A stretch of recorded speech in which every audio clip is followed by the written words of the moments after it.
a bit dirty. It's better.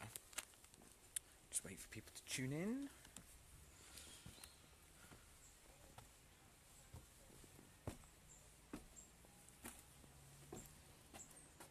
It's Kate and Rob. I don't know if you can see them. Escaping the nature. Oh, right, we've got two people watching. Bore good morning. It's still morning, isn't it? I think, just about. Croeso i'r Venter. Welcome to the venture. Morning, Jodie. Morning, Christine Margaret Hughes. Phillips, why did I say Hughes? And before I forget, I have to say a big special hello to Steph and Archie, who were commenting yesterday, but I think it was actually once we'd come off the live broadcast, so sorry that you didn't get a shout out at the time, but a big hello to you both now. Thank you for watching, Steph and Archie. And also, while I remember, Mel Davis, hello to you. And Tesney Burgess, big hello to you as well. Thank you for watching. And good morning. You join us here in the nature of the playground. Now, as far as I'm aware, because I was out yesterday in Bryn y Bryn, in Rhos Llanachigog, and Ponky Bank Park with Emma and Jay, that you might remember from the venture. So I missed quite a few of the goings on yesterday. I only caught the beginning of the staff meeting, but one of the big topics of discussion was the unauthorised access to the site, which we mentioned yesterday on the video. Just to show you, this is mainly the only change, which is it's been tidied up. So all the bits and bobs that were at the bottom here. Leighton Roberts, no, the venture is not on Twitter, nor Tinder. See, I'm getting old. It's not on Tinder, nor has it ever been on Tinder, nor will it be on Tinder, I wouldn't have thought. I think we'd be getting a bit desperate for likes if we were advertising on there. So yeah, that's the only change really on the playground at a quick glance. There's some sort of construction work going on in the nature. I'm going to hazard a guess that that is repairs to the perimeter fence. Twitter now. Yeah, we are on Twitter, at TheVenture78. Yes, because as we mentioned yesterday, on Sunday and Monday, over 30 people had gained access to the site when we were closed, and also, as I mentioned yesterday, that brings all sorts of complications for us as a organisation. There's the health and safety aspect. Obviously the site isn't manned. There's lots of potential hazards on the site, which when there are play workers, that can all be risk assessed and managed. Whereas when there's nobody here, and there's no guidance, and there's no knowledge that these things are going on, then that's a very, very sticky situation. If there's an accident or an emergency, staff are the only ones with keys. The emergency services would have trouble gaining access to the site, which is obviously a big concern if somebody's injured. But in addition to that, a little bit more information that I've since found out is that there was damage done to the property. I'm not going to go into detail, mainly because I don't know the detail, but part of the buildings have been damaged. Part of the early years centre has been damaged. Not that it makes any difference, but to me, you know, sort of destroying equipment that's meant for really young children who, I mean, I don't understand why people damage things, but for them, I think would be particularly hurtful. But hopefully we can get all of that tidied up and fixed before they come back, I think, next week. Now, a comment that was made on the post that was put up to inform the community of the closure yesterday was in regards to the food that we distribute here. We're kindly donated food by St Mark's Church, and that comes here every day and is distributed from the community cafe here. And one of the concerns that was raised in that post was that that wouldn't get distributed. Unfortunately, that is the case. Now, it's not that we've stockpiled that food.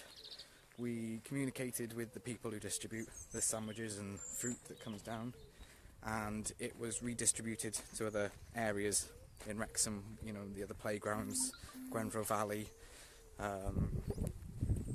So it didn't go to waste. However, it did mean that people within this community, children, missed out. And as much as that anger has been aimed towards us, personally, I would say that that anger needs to be aimed towards the people who caused that to happen. You know, there are repercussions when you attack and damage property, and there are particular responses that we have to take. Now, there is an entire conversation that needs to be had around what that response should be. And again, personally, I'm very much open to the discussion of whether closing is the right response. Whether it should have been closed straight away on the Tuesday, although I think perhaps the gravity and the extent of the damage wasn't known at that point. So it was a decision that was taken yesterday by the staff team and Malcolm. And it's ongoing. Like I say, I wasn't there for the rest of the conversation yesterday. I don't know what's been decided. I'm not sure if we're open today. I'd like to hope that we are, but I'm not entirely sure. But it's ongoing, you know, really. Again, I don't know if the police have been involved, but had we known the extent of the damage, that would have been what happened, is that the playground would have closed immediately on Tuesday. The police would have been informed and come and performed a thorough investigation. However, like I say, at this point, I don't really know what's happening, so that's where we are. That's the state of play, or not play, at the moment on the venture, which is a really sad time. You know, everybody, we're all there to play. That's the nature of our job. That's the nature of anybody's job that works at the venture, is play is at the core of what we do. So if we're not out playing, we're not fulfilled. We're not doing what we're there to do. And that, believe me, that does have an effect on us. Hello, Chloe Jones, Bodadar, or Pronoundar, if it's gone 12 by now. Not entirely sure. Now, you may have noticed that started to wander away from the venture, and that's because I'm taking a trek to St Mark's, which is the church I mentioned before that provides us with the food, and hopefully I'm going to be able to have a chat with some of the people there, the volunteers that organise the food and distribute it to the different organisations in the Wrexham area. So I may be back live, I'm not sure. I might not even be able to get anybody to come in front of the camera, because it is a bit awkward. I'm walking past people now who are probably wondering what on earth I'm doing. Hello, Lisa Arrowsmith, Bodadar. No, it's 10 to 12. Thank you, Chloe Jones. You're like John number 2. You're helping me out. You're keeping me on track. I know where I am. So yeah, if you have any comments about what's happened over the last couple of days, by all means, this is a conversation, and I most certainly will pass all those comments on to the management team. And we don't want to see it happening. That's the main point. And if we don't respond, if we do just carry on as if nothing's happened, then unfortunately that also does invite it to continue to happen. But again, there is definitely a conversation to be had about what the right response should be. I'm just going to turn this round. Where did that come from?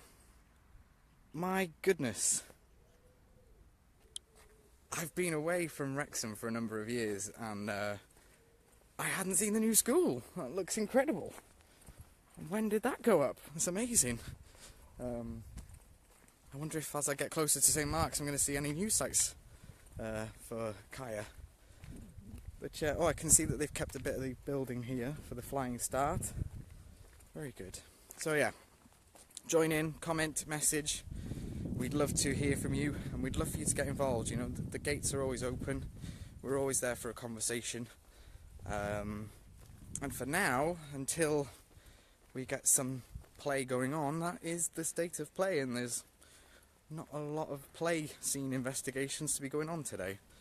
But yeah, thank you for tuning in. Thanks for getting involved, everybody. Another shout out to Steph and Archie.